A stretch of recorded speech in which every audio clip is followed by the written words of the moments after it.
বেতন বকেয়া ও ন্যায্য পারিশ্রমিকের দাবিতে কুশমন্ডিতে শতাধিক আশা কর্মীর বিক্ষোভ।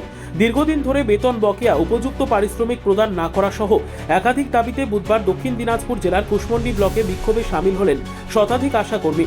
এদিন কুশমন্ডি ব্লক প্রাথমিক স্বাস্থ্য কেন্দ্র থেকে একটি বিক্ষোভ মিছিল শুরু হয়ে গোটা কুশমন্ডি শহর পরিক্রমা করে। হাতে প্ল্যাকার্ড ও ব্যানার নিয়ে স্লোগানে মুখর হয়ে ওঠে গোটা এলাকা। আন্দোলনরত আশা কর্মীরা জানান, দীর্ঘ 4 মাস ধরে বেতন বকেয়া থাকায় চরম আর্থিক সংকটে দিন কাটাতে হচ্ছে তাদের।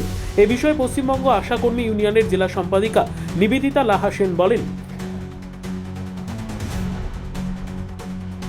এই কর্মবিরতি তো মূলত আমরা পালন করছি। আজ দীর্ঘদিন ধরে আমরা বঞ্চনার শিকার। আমাদের পিএলআইয়ের 1 বছরের টাকা আমাদের বাকি আছে। ইভেন আমরা ইনসেনটিভ, যে মাসে মাসে আমরা কাজ করে আমরা যে ইনসেনটিভটা জমা করি, সেই ইনসেনটিভের টাকাটা 4 মাস ধরে বাকি আছে। ভাগে ভাগে আমাদের টাকাটা দেওয়া হয়। কোন টাকা আমাদের কখন দেওয়া হচ্ছে আমরা জানতে পারি না। তারা আমাদেরকে সেই টাকাটা, আমাদের যে টাকাটা আমরা মাসে ক্লেম করলাম, সেই টাকাটা তারা আমাদেরকে বুঝিয়ে দেয় না। এইরকম দেখতে দেখতে আমরা অনেক টাকা আমরা গড়মিল পেয়েছি, আমরা টাকা মিলাতে পারিনি আমাদের হিসাবে। তো এর জন্য আমরা গত 22শে ডিসেম্বর আমরা কলকাতায় গেছিলাম। সেখানে আমাদের মুখ্যমন্ত্রীর বাসভবন আমাদের অভিযান ছিল। সেখানে তার দেখা করার কথা ছিলেন, তিনি দেখা করেননি আমাদের সঙ্গে।